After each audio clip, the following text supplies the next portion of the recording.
I love the Mount & Blade series. They are very special games for me and for a large number of both casual players and hardcore fans with hundreds and hundreds of hours. In this video, I will try to explain what makes this Turkish indie game so special to me and to thousands of fans. But first of all, what is Mount & Blade?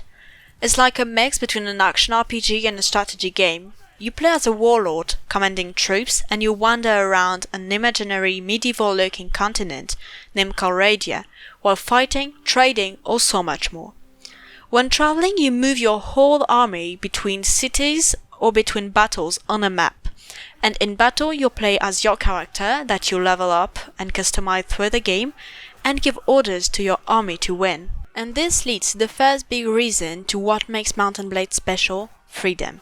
Ultimately, Mount & Blade is an RPG. You play as a character after choosing his appearance, name, clan and background, and you roleplay like you want.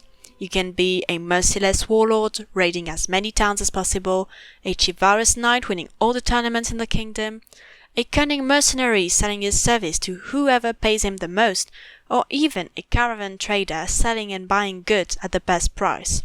The choice is yours, and the game never expects you to be something.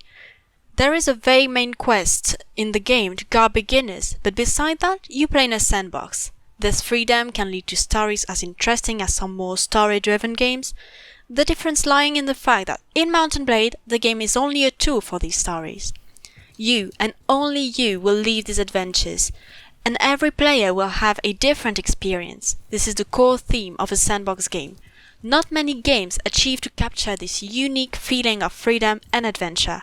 To illustrate this, I think the best way is to tell one of these adventures.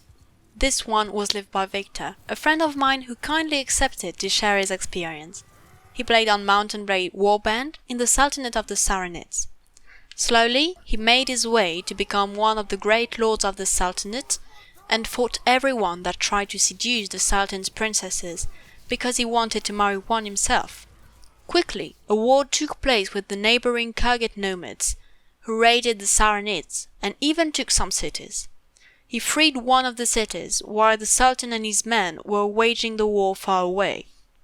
The Sultan even gave him the city for his efforts, but, proud of his victory, Victor decided to help in the campaign, and meanwhile the remnants of the Kyrgyz army took back the city, which was quickly freed again by another Saranid lord, who got the city. In revenge for a fief he thought he deserved, Victor decided to find one of the rival pretenders to the Saranid throne and helped him wage a rebellion against the current Sultan.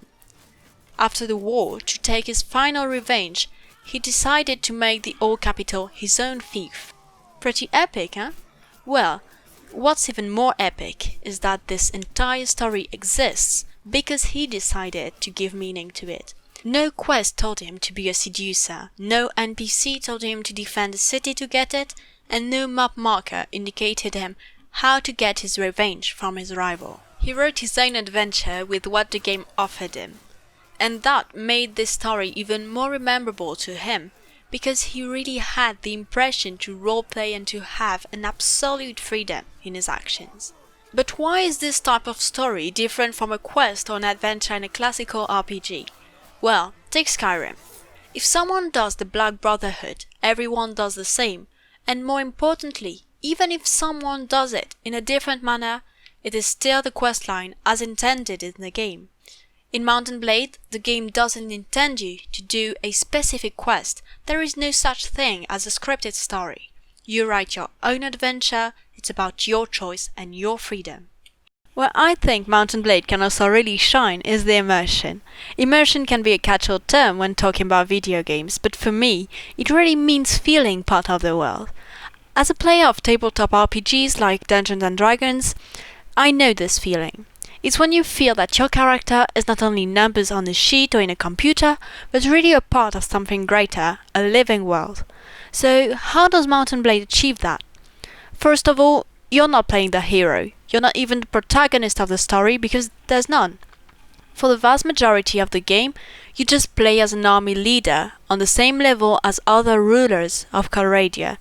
You encounter other lords with their own clan, armies, fiefs and subjects, and you have a clan, armies, fiefs and subjects. You are no different because you are the player character. Sure, they do not have the same complexity of behavior that a human can have, but they feel alive. You feel part of the world because you are riding in your king's army, nothing more. You are assigned troops to command, you obey orders, and you know that by becoming stronger, by waiting for the right moment, or by plotting intrigues, you can become the one that leads armies and commands other lords. And this is where the freedom given by the game takes part in the immersion of the player. When you look at non-player characters, you can aim to be like them. A king, a caravan trader, a mercenary leader. The question is more like how you are going to achieve the goal you set to yourself. And it is so much more rewarding because the game doesn't hold your hand. It doesn't tell you what to do nor where to go. You write your own path to success. This feeling is similar to some open-world games like Zelda Breath of the Wild. When you see a place like a mountain in the distance, you can think, yeah, let's climb that. And you can actually travel all the way to the mountain and climb it just because you saw it. But there's another thing that reinforces immersion in Mountain Blade: battles. The battles in Mountain Blade are unique, a perfect mix between a strategic top-down battle and a medieval action game. You play your character and shout orders to your men. In the heat of the battle, while you are yourself fighting enemies, you must manage the armors of your archer, the shield wall of your infantry, which cavalry is flanking where, your mounted archers, and so on.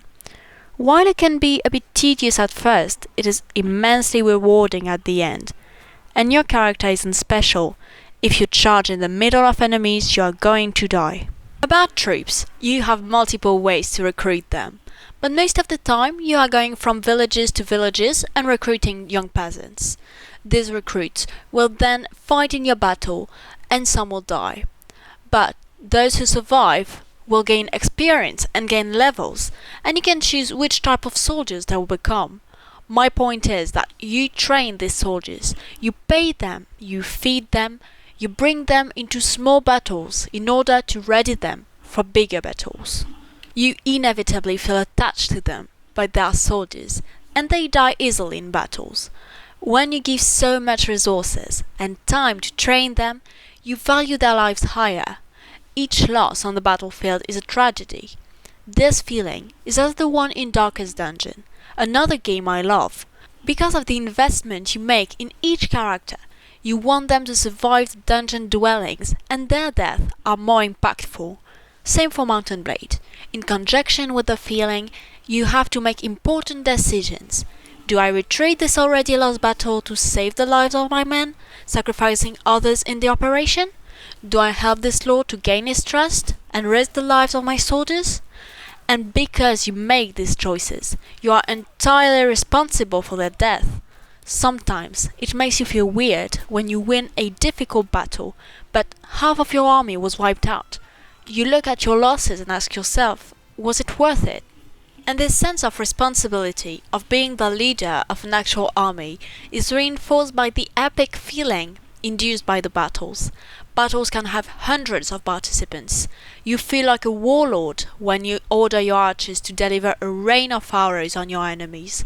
You feel like a true knight when you lead a charge of heavy cavalry with spears down, and that the enemy are already running away, dismantling their formation.